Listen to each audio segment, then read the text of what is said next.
എന്നെ കാണുമ്പോ മണി എന്ന് വിളിച്ചാ മതി. ബിക്കോസ് ഒരു വില്ലനായിട്ട് കാണുമ്പോൾ നമ്മൾ അവരെ കണ്ടിട്ട് പേടിച്ചു. ഇത് രണ്ടു കുപ്പി കല്ലിന്റെ പുറത്ത് കൊച്ചിയിലെ ലോക്കൽ കുണ്ടുകൾ പറയണ വാക്കല്ല.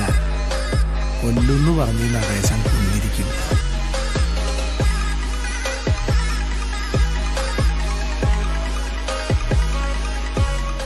ഒരു കോമഡിനായിട്ട് ചെയ്യുമ്പോൾ ചിരിച്ചു. ഇങ്ങനെയൊക്കെ നടന്നാ മതിയോ? നമുക്കൊന്ന് പ്രസവിക്കണ്ടേ? മരിച്ചാ പോസ്റ്റ്മോർട്ടം ചെയ്യലൊന്ന് പേടിച്ചിട്ടാ.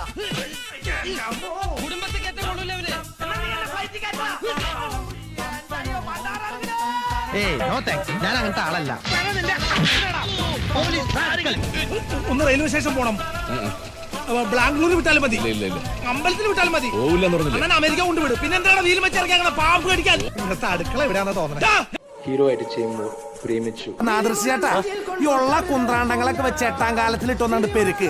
ഞാൻ ഒരു കഷ്ടകാലത്തിലേക്ക് ഒന്നങ്ങോട്ട് മുതുകത്ത് കുളത്തിട്ട് ഇളവൂർ തൂക്കം നടത്തി പരശുരാമന്റെ കേരളം 3 വട്ടം വലം വെച്ചാലും തീരില്ലേടി നിന്റെ അമ്മാവൻ ചെയ്ത പാവം. എടുത്തൊരു പോണ വണ്ടി എന്റെ നെഞ്ചത്തേക്ക് കോയില് തോക്കി ചൂണ്ടി ഉന്നം പിടിക്കാൻ ഇത്രയും കാലം നീ കൊണ്ട ഇളമ്പയിലും ഉണ്ട കുത്തിരിച്ചോറും പോരാ. ലോകനാഥൻ 16ാമത്തെ വയസ്സിൽ IAS എടുത്തതാ, ഇന്ത്യൻ ആട്ടോ സർവീസ് IAS. പുല്ലുകാരി മേരിക്ക് ഒരു കണ്ണ് പുല്ലുപോയാ പുല്ലുവല്ലടാ പുല്ല്. ഞാൻ ഈ കളച്ചുപണി അങ്ങോട്ട് വേണ്ടാന്ന് നോക്കും. അയ്യപ്പന്റെ അടുത്തതാ പുലിക്കളി അടിക്കലായി.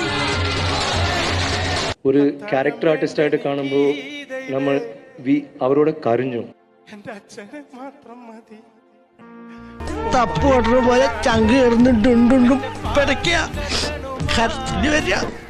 നാരങ്ങ മിഠായിയുടെ നിറ കാണാൻ നല്ല. മലയാള സിനിമയ്ക്ക് കനത്ത നഷ്ടത്തിന്റെ ഒരു ദിനം കൂടി. നടൻ കലാഭവൻ മണി അന്തരിച്ചു. എനിക്ക് വേണ്ടി ആരൊക്കെ സംസാരിച്ചു എന്നൊക്കെ ഞാൻ, പക്ഷെ മണി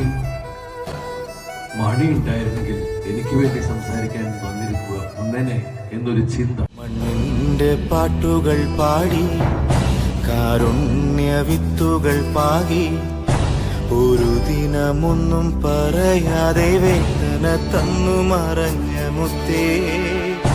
അന്നു തൊട്ടേ ഇന്നോളം ഞങ്ങളുടെ നെഞ്ചിനകത്തൊരു വിങ്ങലല്ലോ. ആരും കാണാ ദൂരത്താണെങ്കിലും മുഖം ഞങ്ങളിൽ മായില്ലല്ലോ.